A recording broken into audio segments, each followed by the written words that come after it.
Welcome to Don't Wait Till Pigs Fly with host Nancy Becker on Global Voice Radio. Nancy and her guests will share tips and recommendations on moving forward in your life and business now and not waiting till pigs fly. Here's your host, Nancy Becker. Hey, all good morning and welcome to another episode of Don't Wait Till Pigs Fly, where we have conversations with business owners that are geared at keeping us moving forward and soaring higher. Today we're talking with Mary Nunaley, and she is a mom of 2 adult children. Her son works with her developing websites, and her daughter provides office support. Can I hire her? I need some. She sure would. I also have 4 cats, all rescues, or she does, and her partner Ken and she met in grade school, then re-met after college where they worked at a Denny's in the Chicago area. They reconnected a few years ago at a reunion, and the rest is history. She's studying to become a certified aromatherapist. Her academic degrees are in history and political science as a bachelor's, and her master's is in education. Her professional interests include gamification, micro-learning, online course development, and creating interactive presentations. When she's not working, she's an avid reader, crocheter, and Gishwhes. Welcome, Mary. Thank you so much for being here today. Thank you so much, Nancy. I'm excited to finally get our schedules to work out. I tell you, I didn't think this was ever going to happen. So I'm really glad we're doing it today. And I know that we were just talking about goal setting and all of that good stuff. But before we get started on that, I have a question. What the heck's a Gishwhes? That is a great question. So it is a scavenger hunt. It used to be called Gishwhes, which is greatest internet scavenger hunt the world has ever seen. Last year, they were going to cut the hunt, but they decided to reformat it. So they cut out half the letters and doubled the fun. It's the brainchild of Misha Collins, who is an actor on the TV show Supernatural, and it is 1 week long. The tasks partially go to support charity. There's a Random Acts Foundation. Some of it is just to take people out of your comfort zone, to force you to push your creativity. And then some things are just sort of virtually impossible to do, but it forces you to look at problems in a new way. For example, how do I get a fighter plane to write happy birthday to someone? So it's to me, it's not only a fun week of just craziness. You meet people from all around the globe that participate, but it really helps in the day-to-day life of business, because for 1 week, you're really challenged to think about problems in new ways without spending a lot of money. I love it. It sounds wonderful. My brain is spinning just thinking about it, but maybe we need to talk offline a little bit and find out this, because I would love to see where I could be a part of it. It sounds great. But that's awesome. And I'm always recruiting. I've led a team for all but 1 year when I didn't know about the hunt. So always welcoming new people to the team, or I can point you in the right direction to find a team. Now, are they local? Is it things that you do local, or do you meet other places? How do you do it? So I'm going to give you the answer that my family hates, which is yes and yes. The best teams have a mix of people that are local and remote. So my team typically has had people in Tennessee, Chicago, Wisconsin, Canada, Australia, the UK, New York, because some tasks you need a couple of people to do things with you. It makes it easier. And then other tasks are specific to a part of the country. So 1 year I had several guys that I used to work with that were stationed in the UK. So they took care of all those items for us. I think that's really, really interesting. And I am actually going to have to go in and do some research on it. But I think it's a great lead in for what we're talking about today, which is goal setting. And I love the fact that you said it takes you out of your comfort zone and makes you think of things in other ways than what you would normally do. And I don't really think we use goals that way. And I think we should. And so let's just jump into this and talk a little bit about goal setting and why. People often tell me, because I stress setting goals, and they will talk to me and they'll say, oh, I just don't think goals are important. I think it's a waste of time. We all do it on the 1st of January, and within a month they're gone and we don't pay any attention to them anymore. And so I just do my daily things. How do you feel about that kind of a comment? So I used to be one of those people. In fact, I just did a presentation on that not too long ago, where when I worked in the corporate world as a manager, I would do my corporate goals like, okay, my department's going to do X in revenue or whatever, and here's how we're going to get there. But for my personal life, I just kind of fell into things and never really planned or thought. When I decided to make the jump to become an entrepreneur before I left the corporate world, I set some very specific goals, such as I need to have this much in savings before I leave. I need to have this many potential clients lined up before I leave, because I needed to know that I could survive and pay the bills. And a lot of folks don't do that. They just get fed up and they leave. And I think once I realized that goals were something that were a practical tool to help me measure my progress, and I'm not real big on the woo-woo stuff, which I know sounds kind of weird because I'm also studying to be an aromatherapist. But for me, the woo-woo goes like, vision boards are great. There's nothing wrong with those. But if you don't take action on those dreams and you don't take practical steps, then all it is your imagination, and you might as well write a novel. And I know that we're probably going to get a lot of flack about that, because there's a lot of people that are like, power of the mind, power of belief. And I'm not discrediting that, but it's belief without action means, you're living in a fantasy world, in my opinion. Oh, I agree totally. I think you have to have it. In fact, I'm sitting here while I'm talking to you, and I've got this huge vision board right over my head, that I out on my desk. And it's amazing how it does seem to work. But it's what I have for the most part is I have some of the woo stuff. I have, success starts here. It's all about finding the calm in the chaos. I have those things, which is an affirmation for myself. Yet then I have a picture of someone holding a wad of dollar bills or $100 bills, which would be a whole lot nicer, and I go, all right, that's nice to have up there. But if I just sit there and look at that picture, it's not going to do me any good. I have to actually create something that's going to get me those dollar bills. And that's my thing. Like, I have affirmations written. I have motivational quotes. I actually have a different approach to vision boards that is, I've only seen one person teach it this way, but it really works for me. And it's a woman called Marcella von Harding. And she teaches that you draw out your vision board and you hand draw it, and then you fold it up. You spend time thinking about it. You visualize what your results are.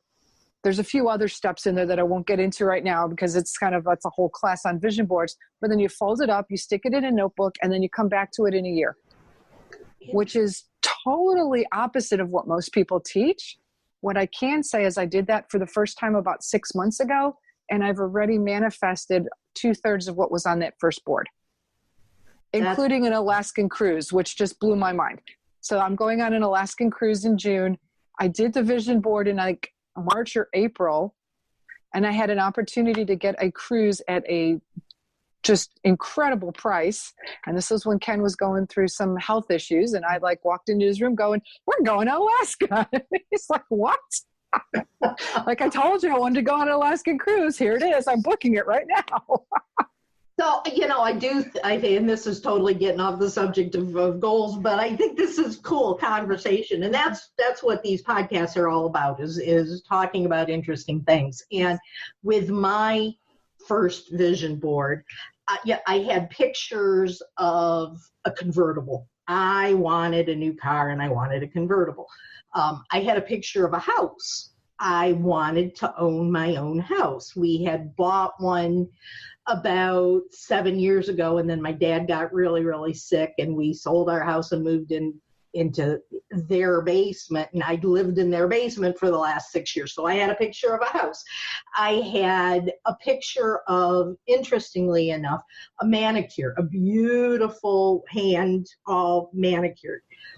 And the reason behind that one was I used to always, every week, I always used to go get a manicure. And then when we moved here to Michigan, I didn't have the money. I didn't have the time. It got expensive. And so for me to be able to go back and get manicures again was an important step in showing that I was making enough money and my business was successful and I could do it. Within a year, I now have a convertible.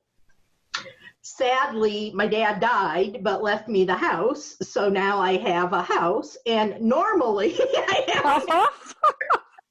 Yeah, so I mean, there really is something behind it. But I also know, going back to the whole thing about goals, you know, I had stated the intention even before the vision board that I wanted to go on an Alaskan cruise. Mm-hmm.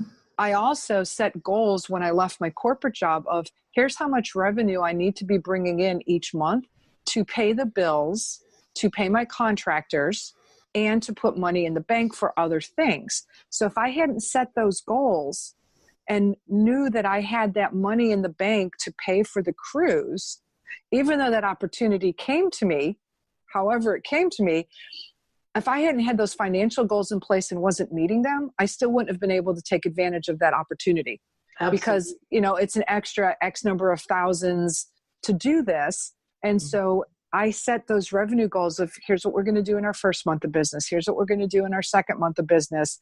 We're now 10 months into my own business, and we are consistently making those goals. And now it's like, let's set some new goals for next year. So while I did the vision board, if I didn't have those financial goals in place and those daily steps, how many people am I going to talk to about booking my services, that type of thing, yeah, it wouldn't have worked. Yeah, I have, one of my favorite sayings is, I'm a big Walt Disney fan, and I'm also a Wizard of Oz fan. I love, because if you look at the Wizard of Oz, not from childlike eyes, but from a business perspective, the Wizard of Oz is all about business. And really interesting how all of that happens. And one of the quotes in there is, if you don't know where you're going, any place will do. You know, in the Scarecrow's standing there on his little hook, and Dorothy says, which way do I go on the Elbeck Road? And he says, well, some people go this way and some people go this way. Right. You know, it doesn't matter. So it's all going to get you somewhere. So yeah, if you don't have any plans, if you don't have any goals, you're going to get somewhere. But is it where you want to go? That's exactly it. And so, you know, kind of going back to what we were talking about earlier before we started the podcast too, a lot of people look at me like I'm some sort of alien, because while I have my long-term goals, 5-year, 10-year, I also focus much more on my daily goals. And, you know, people are like, what? And I'm like, yes, I have daily goals. I have 3 businesses. So I also need to juggle, okay, what are my goals for this business? What are my goals for this business? And what are my goals for this business? So one's a side hustle. One is something that I'm officially launching in January, and one pays the bills right now. But I have to spend the correct amount of time on each. And so if you were to look at my whiteboard, it says Thursday, here's how many hours I'm spending because I have to accomplish this, because in order to rebook this client, I need to give them this quality product. Here's how many hours I'm going to spend on the product that I'm launching. And I'm not going to be able to launch something in January if I don't do the work now. Right. But I also limit it to not more than 3, 4 on some days, because I know that I can't get anything more than that done. And then I focus some very specific time. And as I tell people, there's a difference between my daily goals and my to-do list. You know, my to-do list is, I got to do the laundry. I got to feed the cats. I got to cook dinner. I got to pay the bills, the I gottas. Mm-hmm. And if those get pushed down, some of them, you're going to get a negative response from other people. Like if I don't feed the cats, they're going to let me know. If I don't feed the family, I say, hey, you're old enough. You got a car and a driver's license. Go get your own food. But I love it. but those are the things that don't push me forward to my goals. If I don't get laundry done today, it's not the end of the world. If I don't make my outline for the presentation for my client that's on Friday, I could lose a large contract. And so I look at it that way and break it down into what are the goals that are going to move my business forward or my life. Studying to be an aromatherapist is a personal goal. It's not a professional goal. But I have to actually schedule time for that each week. Here's my time because I want to do this for me. Yeah, and I think, unfortunately, and that's why the reason I use the tagline, don't wait till pigs fly, is because all too often I think people look at things backwards from that. They're running their own business, but oh well, the dishes need to be washed and I can't stand having all these dirty dishes in the sink, so I'm just going to go wash the dishes and I'm not going to worry about this and that and the other thing. And I think we need to, back to the whole mental thing, is I think we need to actually say, you need to schedule in some form or another. You need to schedule where your time goes, which is exactly what you're talking about. And, how do you get, for somebody that's not had that kind of a mentality, how do they turn themselves around and start to figure these things out and to do it? Are there tools that you use? What did you do to get yourself to this place? So that's a great question. I came from a corporate environment where we use the agile model. So something that they use in the software development world a lot, where we did things in sprints. And we finally settled down on about a 3-week sprint. What can we accomplish in 3 weeks? And then looking at that, it's like, okay, so if this is the goal, here's what we say we're going to accomplish in 3 weeks. What do I need to do each day to get to that? So I applied this in a very loose form because there's a lot more into it when you're in a large team. When you're a solopreneur, it's a little different. But I took that same mentality and said, okay, I'm going to look at this in 2-week sprints for myself. What do I need to do in 2 weeks to move my business forward?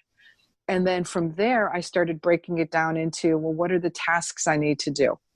And then how is this going to help me meet my goals, whether it's a revenue goal, whether it's being able to hire a contractor, whether it's, I want to make sure that I've got some stability so that I'm not like at the whim of the marketplace. Mm-hmm. So what do I do to bring in some long-term?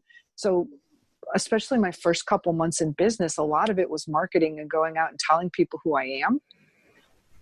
Now that I'm getting consistent business, it's how do I make those deadlines and make sure that I don't let my clients down, because I still have to protect my reputation. And from there, I look at the actual tasks. So the other thing that I did, and this is what a lot of people don't like, is I timed how long it takes me. And you got to understand, I am Miss Fly by the seat of her pants, but because I no longer was managing a team of people who were doing the work for me, it was me. And I had to be able to say, I can only do so much in 60 hours or 40 hours or whatever I want to work that week. I actually started timing. How long does it take me to build a PowerPoint from start to finish if the client has provided me with all the graphics and all the information? How much time does it take me to build a PowerPoint if I have to go find the information? Then I was also able to use that though for how I build my clients. Like if you give me everything and I'm just making it pretty, I'm going to charge you significantly less than someone who says, here's an outline, figure it out. Because now I'm recreating all of that material and my time is valuable. So it also helped me meet my pricing goals. That makes a lot of sense. Yeah. I was going to say, in terms of tools, Trello is one.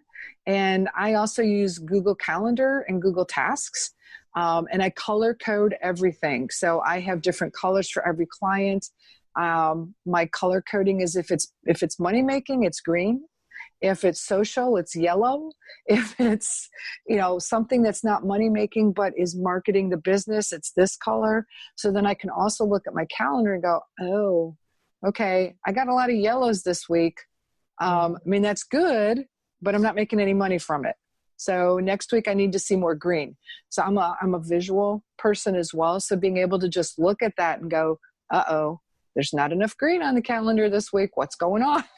Yeah, I hear that. And in fact, I'm working right now on I use Google Calendar. I've never heard of Google Tasks. How is that different than Trello? I sometimes work with Trello. So Google Tasks, especially with the newest update to Gmail, is built right into it. So Google Tasks and Google Keep are built into it. So as you're reading an email on the sidebar, you can click the little icon for tasks and set it up as a to-do list. And then you'll also get reminders. You can also build subtasks. So it's kind of like a dumbed down version of Trello, but it's right there in your Gmail account. So every time you're in your Gmail, it's like, hey, this is due. And then you can copy and paste things from the email directly into the task. And so on some of the things that I'm working on, it's really, really helpful because I then like, okay, they want A, B, C. So those are my subtasks. And this is due by Monday, let's say. So then I know if it's got 4 subtasks, I need to look at it and go, okay, I need to spend 2 hours every day between now and Monday to get it complete. That's great. You know, I'm trying for myself and for my business, I'm trying to start creating the strategies and the processes and, you know, the tools and resources to use to make things run more efficiently and economically for me too. And I do everything with Google Calendars, but it's one thing that needs to change for Google email, I think, for Gmail, is that my domains, my email, are IMAP. And you cannot bring IMAP emails into Gmail. It won't let you. So I still have one more, you know, process in there to get things done, but I love the fact that we can create. You've got this goal, you've got these tasks, and you know they all work together, which saves you time, and you can, you know, plug them into here and there and to the other where. And I know for me, again, when I do a task, I've got this goal, and I've got in fact, it's like nobody can see this, but I'll show you.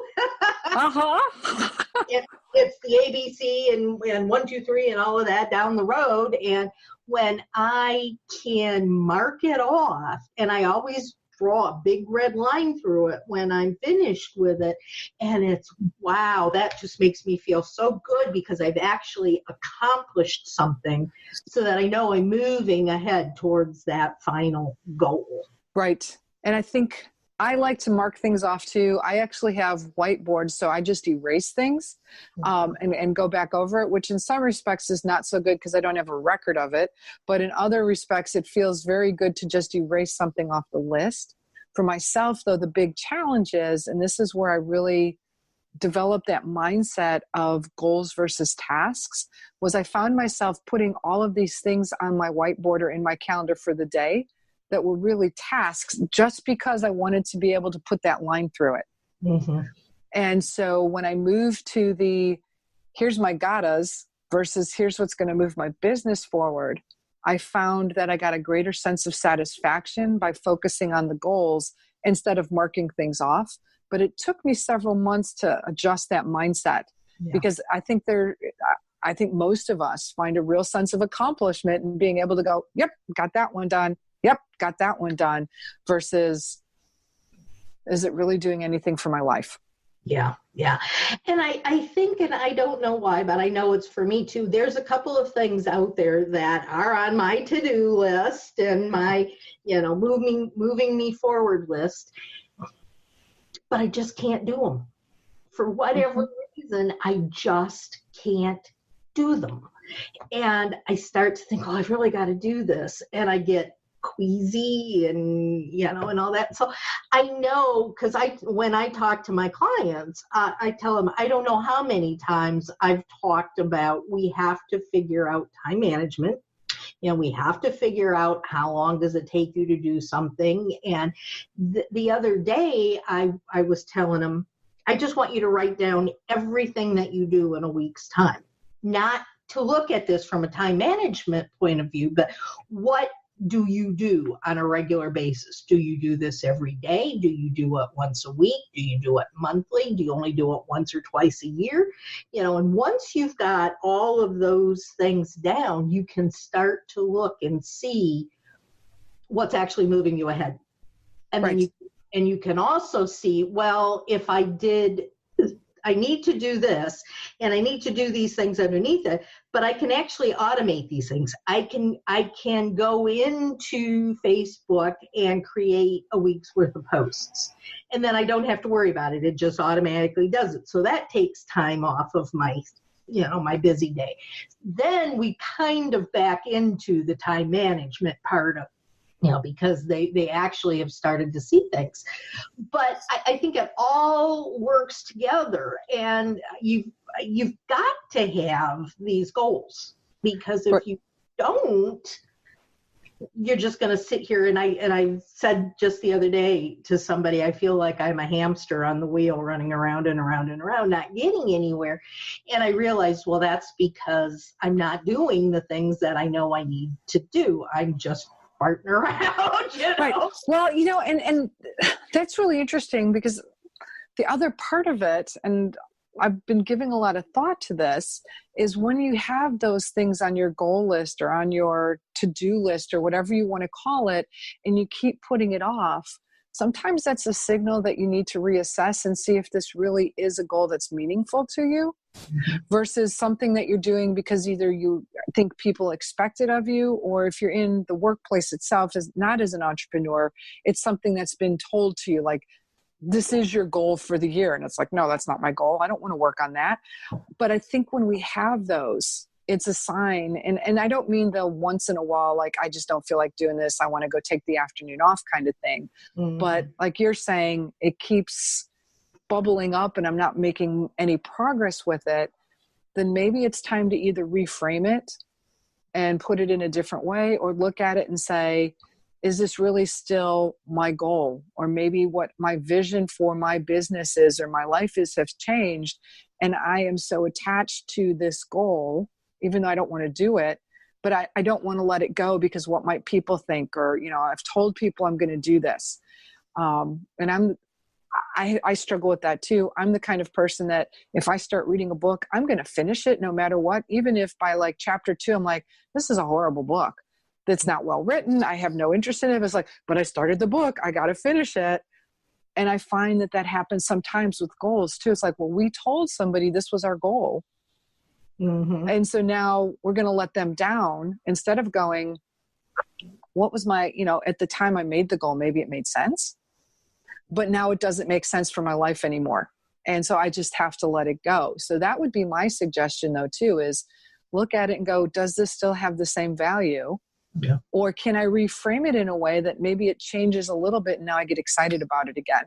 And that goes back to the start of our conversation with Gish. That is one of the things it's taught me. It's like one of the things I had to do was crochet a toothbrush holster out of dental floss. I love it. Okay. Now I that task fell to me on the team because I'm the only person on the team that knows how to crochet. And it was a last minute task. They only added it 12 hours or 24 hours or something before the hunt ended. So it wasn't like I had 7 days to think about it. But then you start going through okay, so how big does it need to be? Well, and people think you're insane when you're in Walmart going, so do you think the waxed floss is going to work better than the unwaxed? And people are just like, what the heck? I'm like, well, I got to crochet a toothbrush holder. But the goal was to crochet a toothbrush holder out of dental floss. We weren't told how big it had to be, what it needed to look like, or anything like that. So I was able to create something very small. And I met the objective, but I maybe missed the goal because I don't really know what the goal was by having you do that, but I was able to reframe it. And so when I'm having those moments, I just go back and say, okay, what would we should do? And, it's kind of crazy, but those are some of the things that it has helped me think through. It's like, and it's okay to say, you know what? It's not going to happen. I don't have the skills to crochet something out of dental floss, or in this year's instance, it was crochet or knit a sweater or scarf, a scarf out of your pet's fur. Oh, jeez. I put a lot of posts out there. I mean, and I learned a lot. Like, you actually have to turn the fur into yarn, and then you have to do this and you have to do this. And I'm just like, okay, it's a high value task. Mm-hmm. But you know what? It's not going to be a goal for our team to do this because it's going to take too much time and it's not going to have a payoff. So I think that also applies, though, to our business goals and our personal goals. Yeah. Does it give us that payoff that has the value? And if we keep walking away from it and saying, you know what, I just can't get motivated to do it, maybe that payoff isn't there anymore. Yeah. Well, and that's what I was just thinking, and just was going to ask my next question was, like, all too often, and when I talk to people about setting goals, and I said this earlier in the conversation, they'll go, oh, goals are, there's no reason to set goals. They're not going to get accomplished. Are you setting your goals too high? And are you doing it knowing that you can get away with saying, I'm not going to do it because it's an impossible goal? How do we need to create and set goals? You've also, on the other hand, you've also got to say something more than, well, I'm going to find a nickel this week on the ground somewhere. Right. And I think, I think some of it, and again, this is just based on my own experience, we drill this into people's heads. They always have to be SMART goals. And I think sometimes people get burned off on that, they're just like burned out on that acronym, but it's true. It has to be specific. It has got to be something you can measurable. It's got to be attainable. So like you said, that pie in the sky, it's got to be realistic, and it's got to have some time based on it. But it can't be so easy that you just do it in one day and you're like, okay, yeah, great, I did it. But it can't be so challenging that you're just going to give up. And I think when you have those bigger, more challenging goals, you've got to break it up into smaller mini goals or mini steps. I use the example of my son, who was a former college tennis player. And when he was coming up through the junior tennis ranks, he wasn't the best player. He was good. He started late. What he lacked in natural talent, he made up for in the drive and the desire to succeed. And so while he didn't always win tournaments, he was still very highly ranked because he was a consistent performer. Mm-hmm. Other parents would come into the matches with their kids going, okay, you got to win this, or this person's ranked number 15 and you're number 1, so you got to beat them. And my son and I would set up goals that he could control. And so there's really a point to this. It's like, okay, don't worry about beating him. I don't care if you win or lose. Just show up. What's your goal for the game? How many first serves do you want to get in? How many double faults what's the maximum number of double faults? And so he eventually became quite good because we were setting those mini goals for every match that were things that he could control and things that he could measure. Mm-hmm. Like, okay, you foot faulted 3 times. Let's try for 2 next match. And I think when it comes to business, it's that same thing. It's like, we've got to have a sense of control. We can't control the marketplace, but what we can control is how many potential contacts or, clients do we reach out to? Yep. How many times do we follow up with them? Right. Do our due diligence. Are we charging the right amount for our services? And again, that was one that I've had to overcome because as a new solopreneur, I was like, oh my gosh, nobody's going to want to pay that amount of money, because I'm so used to collecting a salary. I didn't know what my time was worth. Mm-hmm. And then I had a client and good friend say, you're way undercharging. Okay. Well, now I can make better revenue goals for myself now too, if I know that I can charge X. Mm-hmm. So I think some of those things too come into play when it comes to setting goals. Are they things that you can individually take action on consistently and then measure it? Because if you can't measure it, you're never going to achieve it. And I know it's kind of a rambling story, but that's another one of my posts that I put up on my pages all the time. And I've got a picture of a guy with a tape measure and he's doing this, and I said, you're not going to get anywhere if you can't measure what you're doing. So that's it. I agree. Yeah. And I'm going to switch channels on you just a little bit here, but one of and what I actually was going to talk with you about today, and we'll just have to have another conversation because we didn't get around to it. But one of my goals is to actually start creating videos.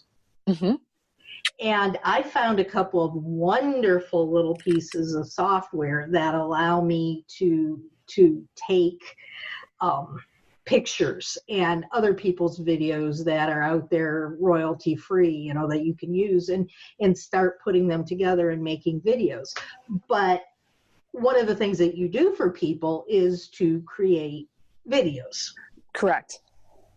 Tell me a little bit more about that, because I'm getting in way over my head, and the things I can't do it. I don't want to learn. That's my goal, is to have videos. My goal is not to learn how to make the video.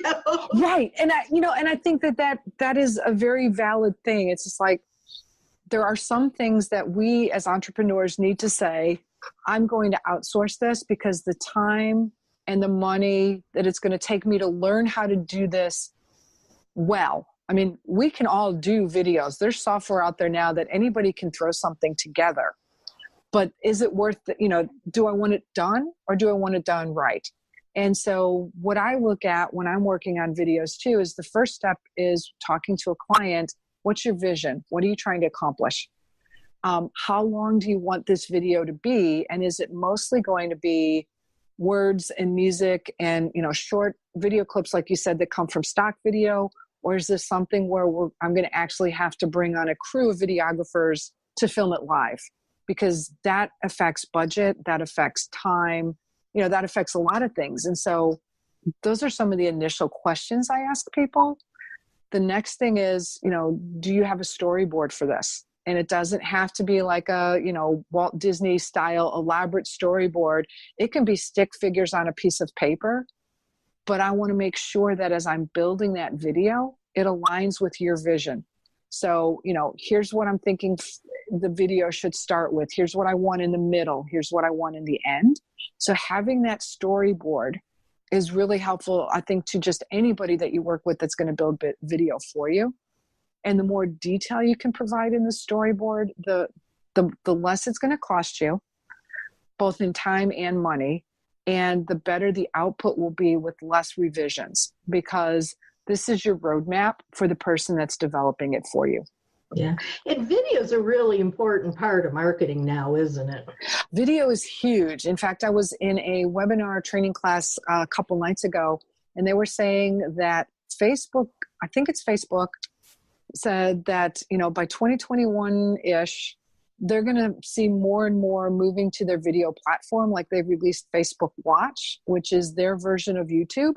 Right now, it's only available to big names and professionals, or people that have like large, tens of thousands of fans on Facebook. But eventually it's going to trickle down to the mainstream. And then Google was saying that by about 2021, and again, I could get this wrong because I don't have my notes in front of me, but that like 60% of marketing is going to come through video on platforms like Facebook. Wow. So, doing that and getting good at it now ahead of the curve, regardless of whether my statistics are right or wrong, that's the direction that things are going. And being able to tell your story in 15 to 30 seconds with a high impact is the way to go, because people are going to watch that. It's easier to watch on mobile. It grabs their attention. One of the metrics that Facebook tracks is 3-second views. So if you ever run a video ad, you'll get metrics that say, here's how many viewers watched the first 3 seconds. Here's how many stayed for 10 seconds. Here's how many watched the whole video. But basically, if you don't grab them in those first 3 seconds, you're sunk. Yeah, that's really interesting. And is there any sort of statistics on, doing a video live? Like what we're talking about, where you actually are seeing people moving around and talking and all that, as opposed to a bunch of pictures and music. Is there anything different?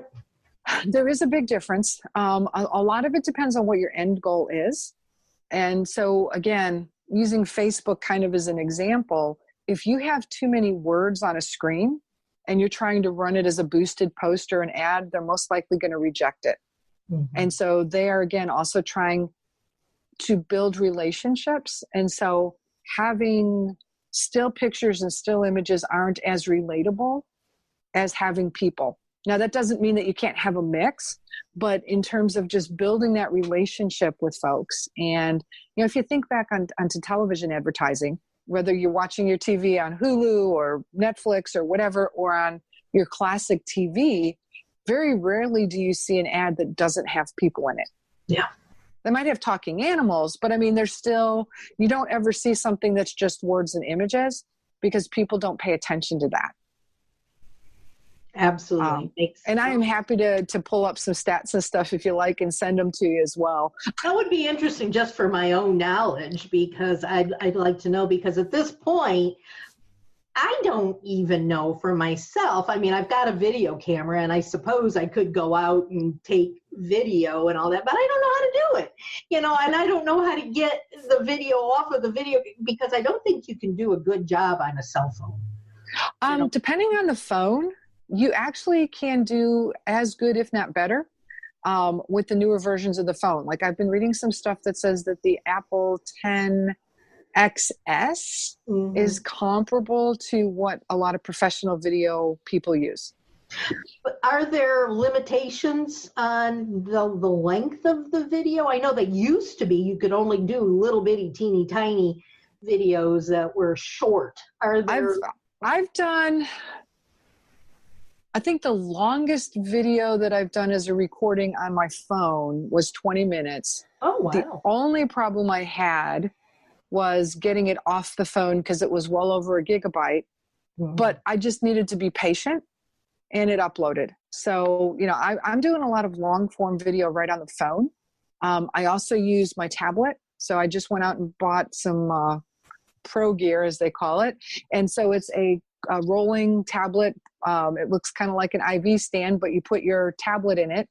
Cool. And so now I've got my Diva ring light, and so I've got lighting, I've got my tablet, and I'm doing live video and recorded video right on that. Cool. I need the information on those things too. If anybody else is interested in all of this kind of information, I'm sure Mary would be happy to share all of that with you. You can send a message right on the bottom of this podcast to let her know if it's something that you all would like to have some more information on. But I've got my tablet, and I was frustrated because I was trying to make a video of me sitting there talking. And I do it all the time in here in my office with, this, but the guy who was producing it wanted me outside in more interesting, locations. And I would do a 5-minute video, and it would take 2 days for me to actually get it over into Dropbox, and that wasn't even talking about getting it from Dropbox back to Facebook. Right. Yeah. And, so some of the challenges are file size and connection speed, but I've got, several gig plus videos that I've shot on my phone or on my tablet that live in Dropbox that I've gone in and edited and chunked and repurposed and stuff. So the technology has definitely improved over the last couple of years. In fact, I've, been going, do I need another phone just to use it for video? Sounds like a good thing to me. Yeah. But I mean, so, and the Android is, and just full disclosure, I'm an iPhone user. I've been an iPhone user since the first iPhone came out. I have used Androids. I just feel more comfortable in that iOS environment. But what you can do on iPhone, you can also do on Android, pretty much the same, if not better, depending on who you talk to. So all of the phones are out there and are much more capable, especially with the cameras and stuff. The one thing I would say is if you are using a phone or a tablet to shoot video, get a tripod or get some kind of a stand. That's the feedback that I've gotten to since starting with live video and now getting more accomplished at it. Is I was really jiggly at first because I was trying to hold my hand for everything. And so now I've got, because after a while it's like, so it's great for 1 or 2 minutes, if you're outside just doing a quick thing. But if you're doing that more professional advertising, marketing, whatever, make sure that you've invested in a decent tripod. When I say decent, you can get a bendy tripod at Five Below for $5 that does the job. Cool. So, if you're just starting out and you're like, hey, I want to just check this out, you don't have to go out and invest in $100, $200 tripods and expensive ring lights and things like that. You can get the $5 bendy tripod at the dollar store, the bargain basement store.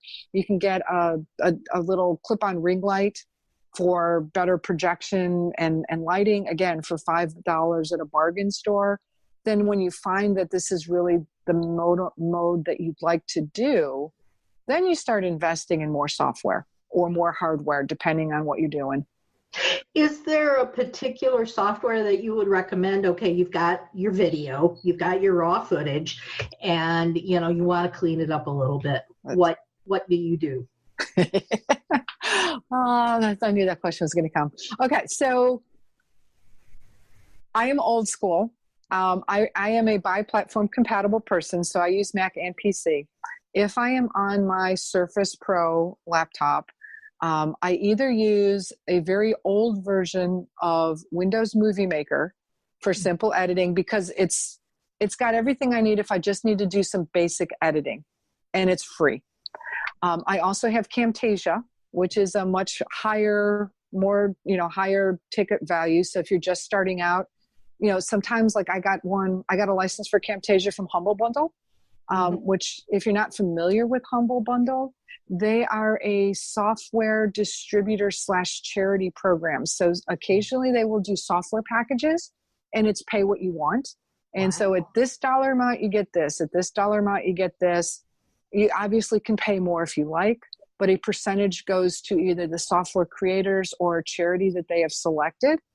But they also do comic books and novels and gaming software and stuff. So whenever they do the business software bundles, I look. So I got my Camtasia and Snagit license for like under $20. Jeez. And yes, now it's like last year's version, but that's okay, versus paying several $100s if it's a software that you're not 100% sure about. So Humble, Humble. So Humble and then bundle, Bundle. And so I hadn't used Camtasia for a few years. So it's like, hey, yeah, I'm going to, for $20, sure. This is like a $300 license. And it's like, oh, it can do this. It does this. Great. So next year is a business expense, because I'm now using it so frequently, I'll update to the full license. My advice, though, is always try the freeware version first, even though you might not get all the bells and whistles. See if it works for you. Yeah, it gets you started. It's just like on the Mac side, I use iMovie. I also use Quick Go Pro, QUIK, for some of my phone video editing, but I've also got 5 or 6 other programs on my phone that I use that just let me produce very quick videos.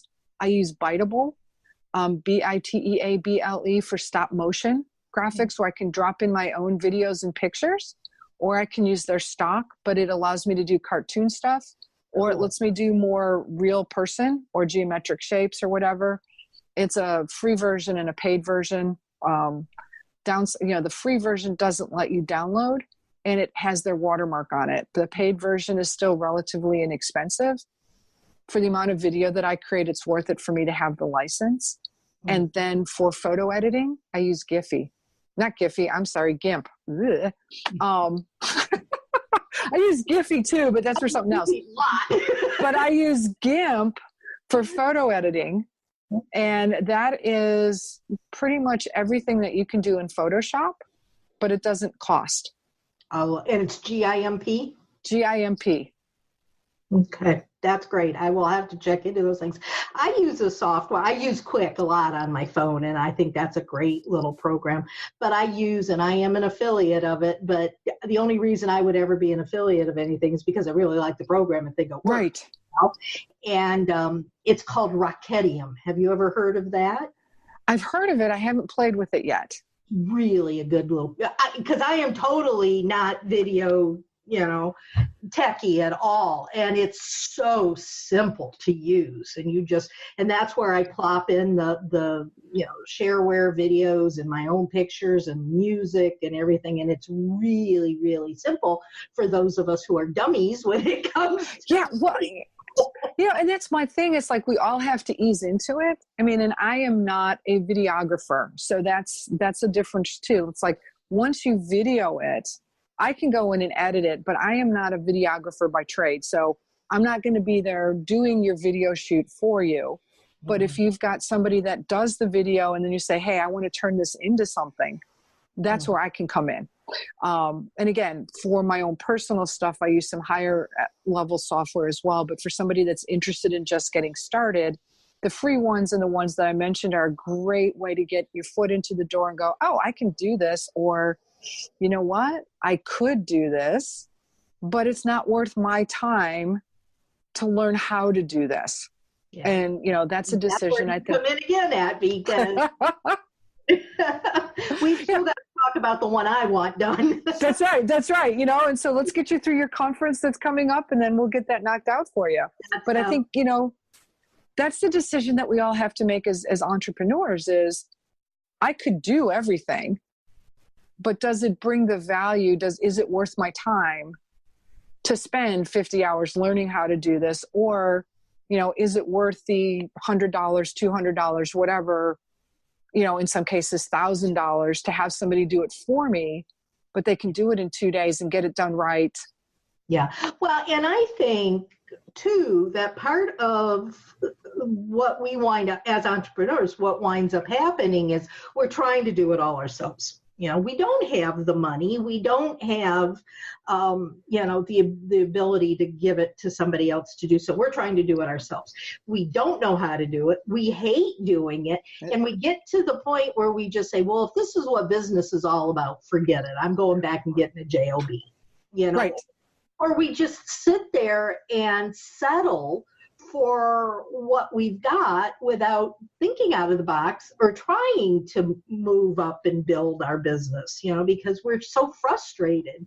So if you can figure out, first of all, you go back to those darn goals. What is it that's important? And what do you really want to have moving forward? And then how do you get it done? Right. And that's one of those tasks, is to talk to Mary Nunaley about doing it for you. Well, and I think it goes back to even, I also build training for people. And one of the things that you got to ask is, nice to know, need to know. And it's the same thing with your goals. Do I need to have a video, or would it be nice to have a video? Can I get the same message across if I have no budget, if I'm bootstrapping, by doing a graphic post and text, or running an ad in the local newspaper or something like that? And then as I get revenue coming in, then I can say, okay, now I need to have the video. Mm-hmm. And I think that's a mistake that a lot of us make too. And again, it goes back to like thinking outside the box and being creative and looking at it with different eyes. Is, while it would be nice to have this, if I don't have the skills, how can I get the same message across? Yeah, I think we get connected to the shiny object syndrome, and we go, oh, I want a video. Oh, I want this. Mm-hmm. Instead of figuring out, again, back to the goals, where you want to be and how do you want to get there and when do you want to get there, and so work it out. And I'd say the one last thing too, because I know we're almost out of time, is as an entrepreneur, especially if you're bootstrapping, there's nothing wrong with bartering with somebody. So let's say that, Nancy, you come to me and say, Mary, I'd really like this video. And I'm like, okay, here's what my going rate is. And you're like, oh, I don't have that, that's not in my budget. And I go, well, I'd really like to be part of your mastermind group, or, something, or, hey, can we do a trade out? Not, if you don't want to call it barter, that's fine, but can you do a trade out? I'll do this video for you. Would you be willing to give me 1 hour of coaching? Hey, Mary, I really want this video. No, but but I think that's something that a lot of people are either hesitant to ask because they're embarrassed, or they're afraid that the other person is going to say no. And many times when you have that conversation, and I'm not saying that's a sustainable business model, but especially when you're starting out, it doesn't hurt to say, hey, look, I know that you are starting out. I know that I'm starting out. Would you be willing to, one-time thing, and every time we do this, it's on a case by case, or if I do this for you, would you be willing to promote me or write me a testimonial? Yeah, absolutely. One time I'll do it, at a highly reduced rate. If you come back next week, I'm going to say, well, here's my going rate. Yeah. Yeah. But I think that is another way that as business people, we have to be willing to do that. And if they say no, they say no. And it's like, well, it doesn't hurt if you don't ask. If you don't ask, you'll never know.